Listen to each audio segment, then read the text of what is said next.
బరువు తగ్గడానికి డైట్ చేస్తున్నా, షుగర్ తగ్గించుకోవాలన్నా ఈ రెసిపీ మీకోసమేనండి. ఇది ప్రోటీన్ రిచ్ రెసిపీ. తయారు చేసుకోవడం చాలా సింపుల్, అలానే చాలా టేస్టీగా ఉంటుంది. దానికోసం ముందే నానబెట్టుకున్న పెసర్లను తీసుకోవాలి. నేను ఇక్కడ ఒక కప్పు తీసుకుంటున్నానండి. మిక్సీ జార్లోకి తీసుకొని 4 పచ్చిమిర్చి చిన్న ముక్కలుగా కట్ చేసి తీసుకోవాలి. అల్లం ముక్క, అలానే జీలకర్ర వీటిని వేసుకొని మెత్తటి పేస్ట్ లాగా చేసుకోవాలి.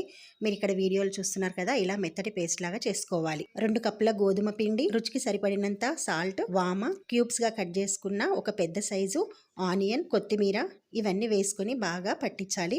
మనం ఇప్పుడు ఇందులో వాటర్ అసలు వేయకూడదండి. ఇప్పుడు మనం పేస్ట్ చేసుకున్నాం కదా, ఆ పేస్ట్ని కూడా అంటే పెసర్ల పేస్ట్ని కూడా దీంట్లో వేసుకొని కలుపుకోవాలి. అవసరమైతే వాటర్ని యాడ్ చేసుకోవచ్చు. ఒకవేళ లూజ్ అయిందంటే ఇంకా కొంచెం గోధుమ పిండిని యాడ్ చేసుకోవచ్చు. మొత్తానికి దీన్ని చపాతీ పిండి లాగా తడుపుకోవాలండి. ఇప్పుడు దీన్ని ఒక బౌల్లోకి తీసుకుని దాంట్లో పెట్టి పైన కొంచెం ఆయిల్ని అప్లై చేయాలి. కొంచెం ఆరిపోకుండా ఉంటుంది. ఒక 10 నిమిషాల తర్వాత మనం దీన్ని చపాతీ లాగా చేసుకోవాలండి. చపాతీ లాగా చేసుకునే ముందు మనం ఏదైతే ముద్ద తీసుకుంటాం కదా, దానిపైన కొంచెం నల్ల నువ్వులు, తెల్ల నువ్వులు, కొత్తిమీర వేసుకొని ఇలా మనం చపాతీని ఎలా అయితే చేసుకుంటాము కదా, అలా చేసుకోవాలి. ఇది మరీ సన్నం ఉండొద్దు, అలా అని లావు కూడా ఉండొద్దండి.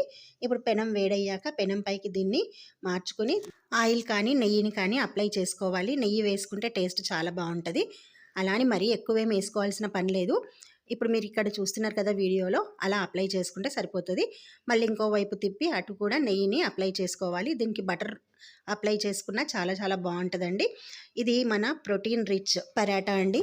ప్రోటీన్ రిచ్ అంటే సరిపోదు, దీంట్లో ఫైబర్ కూడా ఎక్కువగానే ఉంది. మీరు అబ్జర్వ్ చేశారో లేదో. ఇలా అన్నింటిని తయారు చేసుకొని దీన్ని పెరుగు పచ్చడి అలానే పికిల్ ఏదన్నా వేసుకొని తింటే చాలా చాలా సూపర్ ఉంటుంది. దీనికోసం మనం స్పెషల్గా కర్రీ చేయాల్సిన అవసరం కూడా లేదండి. ఇది మన రెసిపీ, మీరు కూడా ట్రై చేయండి. మరి వీడియో నచ్చినట్లయితే లైక్ చేయండి, షేర్ చేయండి.